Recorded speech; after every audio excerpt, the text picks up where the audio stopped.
Evangelho segundo escreveu João, capítulo 18. Nós vamos ler do versículo 1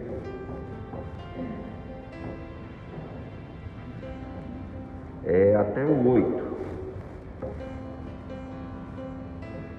João, capítulo 18, versículo 1 ao 8, diz o seguinte: Tendo Jesus dito isso, saiu com os seus discípulos para além do ribeiro de Cedron, onde havia um horto ou um jardim, no qual ele entrou com os seus discípulos. E Judas, que o traía, também conhecia aquele lugar, porque Jesus muitas vezes se ajuntava ali com os seus discípulos. Tendo, pois, Judas recebido a coorte e oficiais dos principais sacerdotes e fariseus, veio para ali com lanternas e archotes e armas. Sabendo, pois, Jesus todas as coisas que sobre ele haviam de vir, adiantou-se e disse-lhes: A quem buscais? Responderam-lhe: A Jesus, o Nazareno. Disse-lhes Jesus: Sou eu. E Judas, que o traía, estava também com eles. Quando, pois, lhes disse: Sou eu, recuaram e caíram por terra. Tornou-lhes, pois, a perguntar: A quem buscais? E eles disseram: A Jesus, o Nazareno. Jesus respondeu: Já vos disse que sou eu. Se, pois, me buscais a mim, deixai ir estes. Nós temos brigas de classe, brigas diversas, de tudo a gente tem nesse mundo. Mas nada pode se igualar a esse momento, a esse drama que nós acabamos de ver, de ler.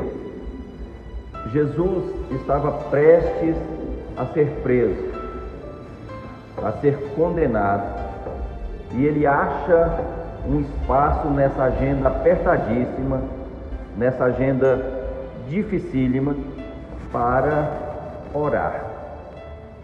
Nós, no momento em que nós estamos vivendo, eu sei que estamos cercados por muitas coisas, ansiedades, nós estamos com medo, principalmente daquilo que está por vir, das consequências de tudo isso que está acontecendo. Muitas pessoas estão se descabelando nesse momento, porque não tem a paz que só Jesus pode dar. Não tem aquilo que só o Senhor pode dar. E naquele momento de grande euforia, de grande angústia, o nosso Senhor Jesus, se propõe a orar, a colocar tudo na dependência do Pai. Quando tudo estiver determinado e você olhar e não ver saída alguma, a única coisa e a coisa mais eficaz a fazer é colocar aos pés daquele que tem todo o domínio, que tem todo o poder e que tem toda a autoridade. É certo que Jesus veio para morrer, ele foi enviado e ele se prontificou para isso. Ele sabia que esse momento ia chegar. E então, ele está ali no Getsêmani, ele está orando, ele está clamando. E esse clamor foi tão intenso, tão forte, que aconteceu uma coisa chamada hematidrose. O corpo dele estava numa situação de conflito tão grande que o corpo começou a emitir sinais fortíssimos, e os vasos sanguíneos que irrigam a sua pele, eles se romperam. A medicina dá a isso o nome de hematidrose. E começou um processo que nós conhecemos como suar sangue. Ele ficou coberto de sangue, o sangue saía pelos seus poros. Era uma visão muito terrível. Vocês imaginam, por mais ansiosos, por mais angustiados que nós estejamos ou que já tenhamos chegado, em momento nenhum nós vimos ou sentimos um processo tão intenso como esse.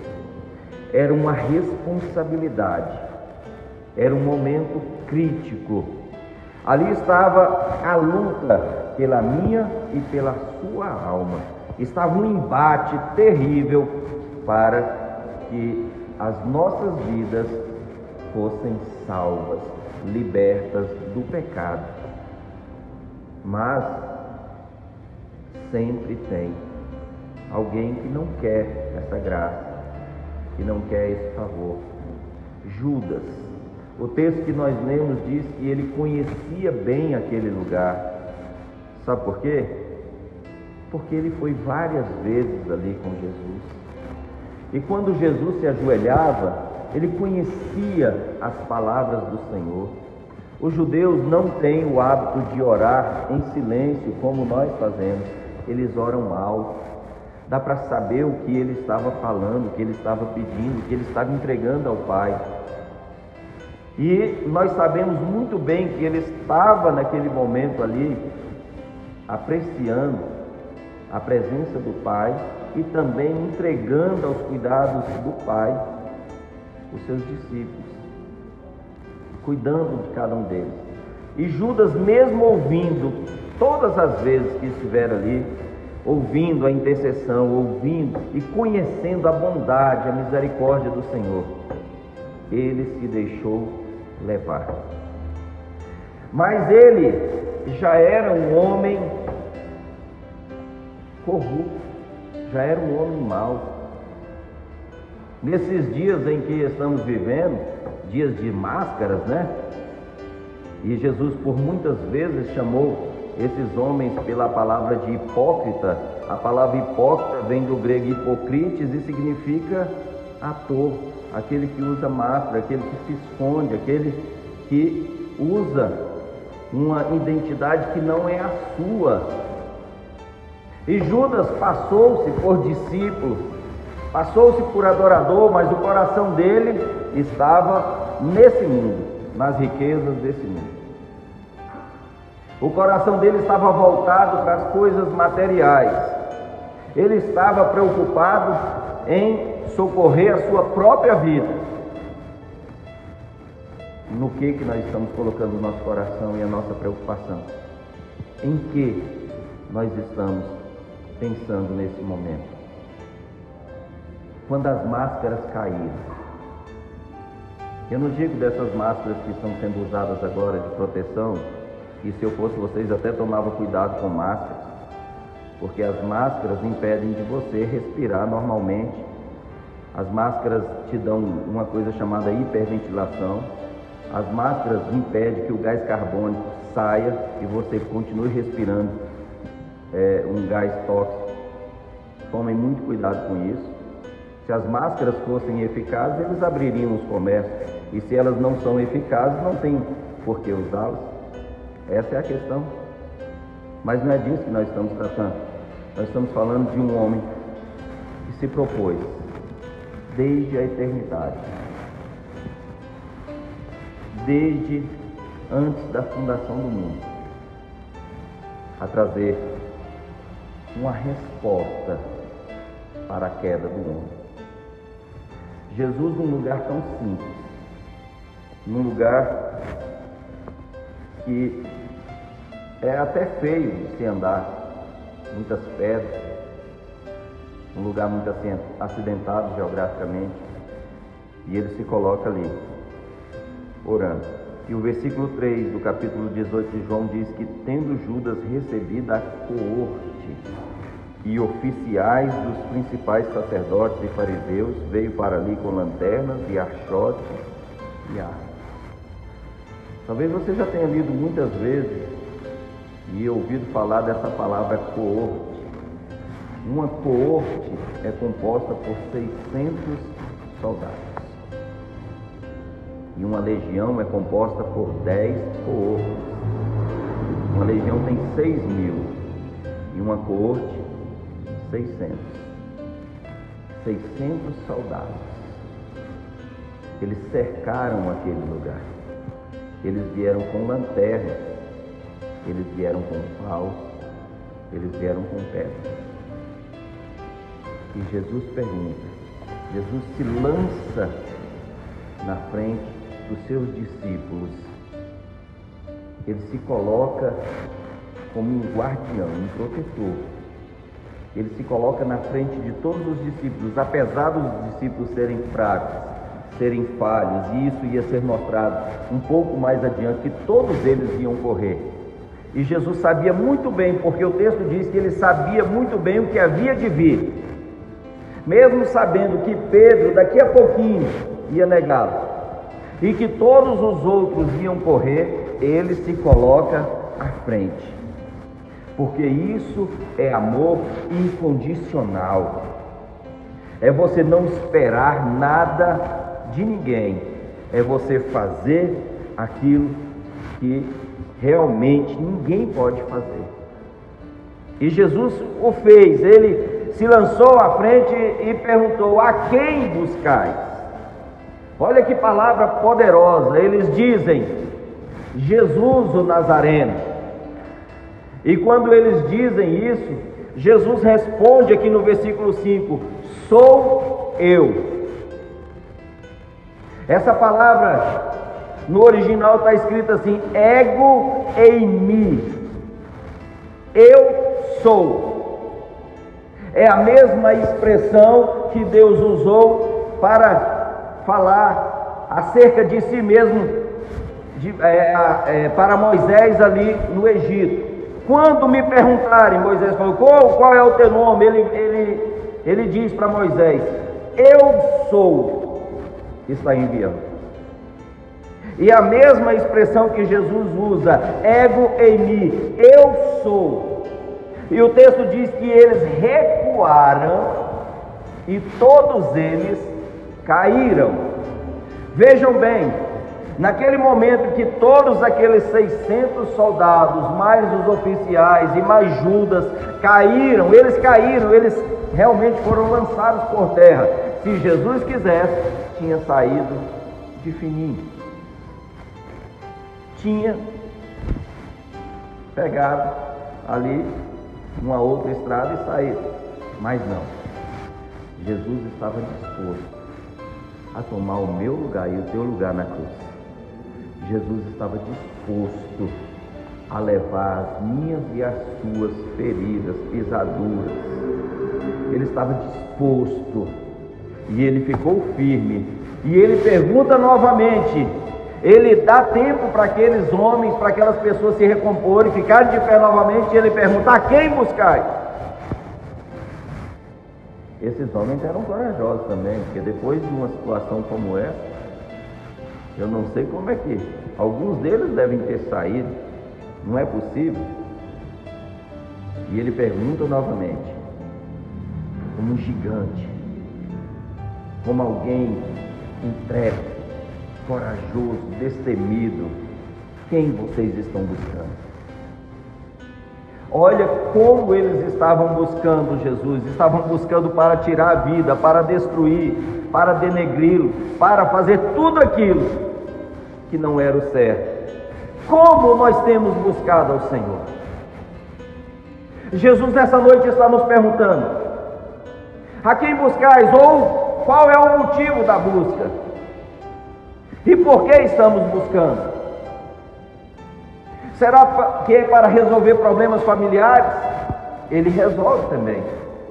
Se é para resolver problemas financeiros, ele também tem poder para fazer isso. Mas se você veio na intenção de buscá-lo como Senhor da sua vida, como Salvador da sua alma, você fez a coisa certa nessa noite. Você fez e veio ao lugar certo nessa noite. Porque um dia vamos ter que prestar contas. E como nós temos buscado o Senhor? E novamente, ele responde: já vos disse que sou eu. Pois me buscais a mim, deixai ir. Olha que coisa maravilhosa. Ele se coloca como um protetor, mais uma vez, como um pai que se coloca à frente dos seus filhos. Ele se coloca como um muro forte. como um castelo forte, como alguém que tem um cuidado especial. Olha o que ele fez.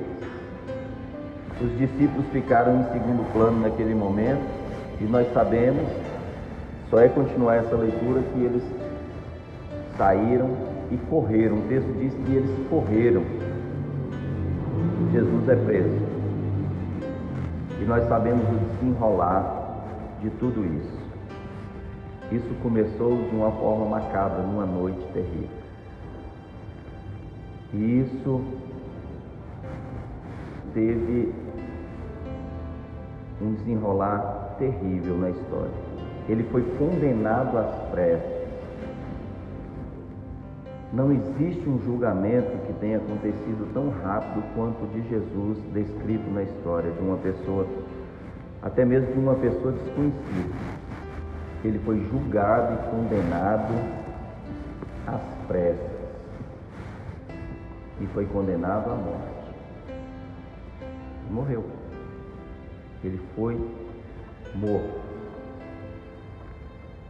E ele morreu por mim e por você. No domingo de manhã, as mulheres, elas correram, e a preocupação delas era: quem pode tirar aquela pedra que está ali separando o nosso Senhor de nós? E ao chegarem ali, depararam com o túmulo vazio. O túmulo vazio. Se você for visitar o pai do espiritismo moderno, ele está enterrado lá na França, Allan Kardec. O túmulo dele está lá. Ou de Buda, ou de Maomé, ou de qualquer outro grande líder na história. Mas se você for a Israel, você vai ver o local onde o puseram. Mas ele não está mais. Ele ressuscitou. E a Bíblia diz que ele vive para sempre e intercede pelos seus em todo o tempo, à direita do Deus Todo-Poderoso, nosso Pai. Se você veio aqui nessa noite buscar o Senhor, confirma isso, adorando Ele nessa hora. Fica de pé adorando o Senhor. Ele está neste lugar. Glorifique o nome dEle, exalte o nome dEle, bendiga o nome dEle. Nós não merecemos, irmãos. Nós não temos nada para oferecer para o Senhor. O que nós podemos oferecer para alguém tão rico, tão maravilhoso? O que pode chamar a atenção dele? O que pode chamar a atenção dele? Aleluia! Você sente a presença dele agora nesse momento? Por que somos tão falhos, tão pequenos? Por que nos desviamos com tanta facilidade? Por que olhamos para as pessoas? Por que olhamos para a situação? Quando a Bíblia fala para olharmos para o autor e consumador da nossa fé. Por que, irmãos, ficamos envoltos em tantos problemas? Por que somos tão materialistas? Meu Deus, tem misericórdia da nossa alma. Se você acha que não é amado, se você acha que ninguém se importa com você, olha para essa palavra. Ele se colocou à frente. Ele não precisava, pelo contrário, ele podia ter ali aberto mão de tudo. Vocês vão me trair, vocês vão fazer coisas horríveis, então deixa esse negócio para lá. Mas ele foi até o fim. Ele foi até o fim.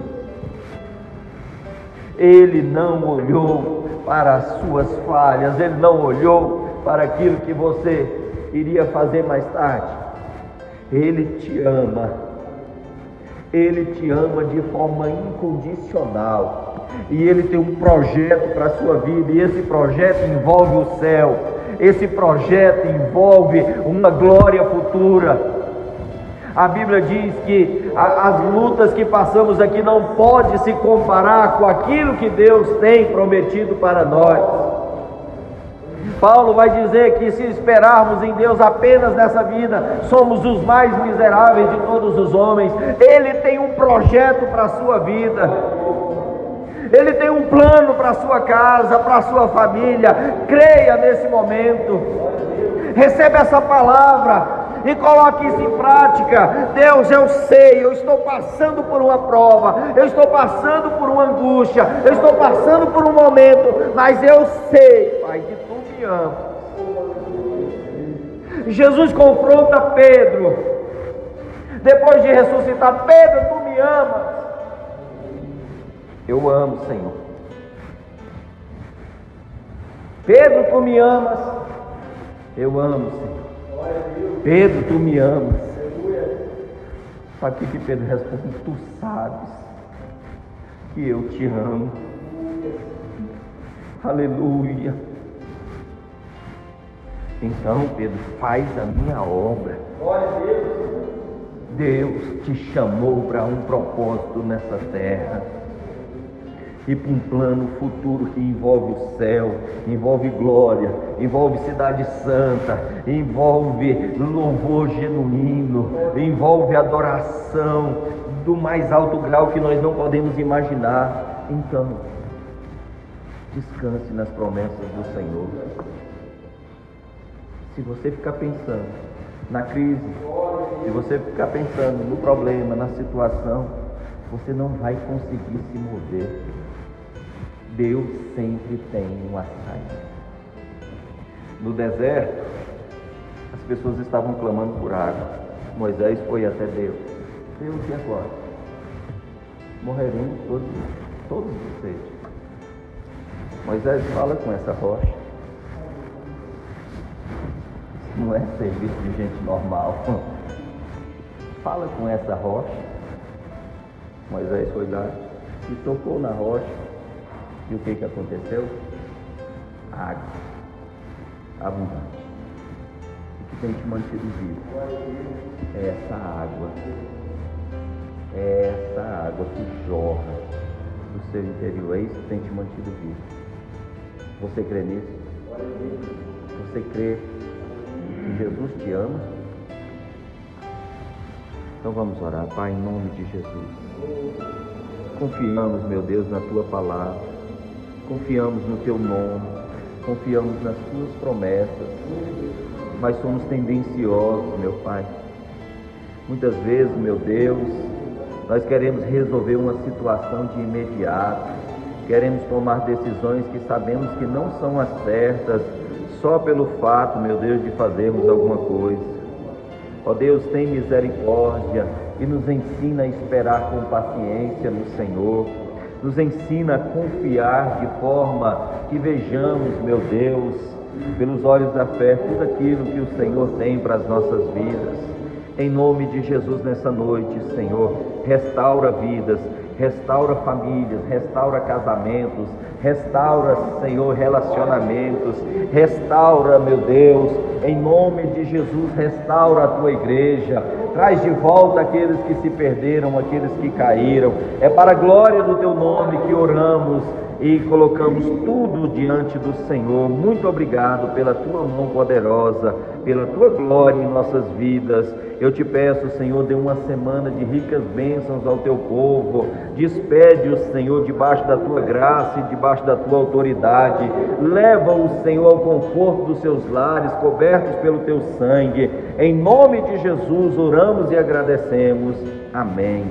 Que o grande amor de Deus, nosso Pai, a graça do nosso Senhor e Salvador Jesus Cristo e as muitas consolações do Espírito Santo de Deus seja com todos, não apenas hoje, mas em todo tempo, e assim possamos dizer. Deus abençoe os irmãos.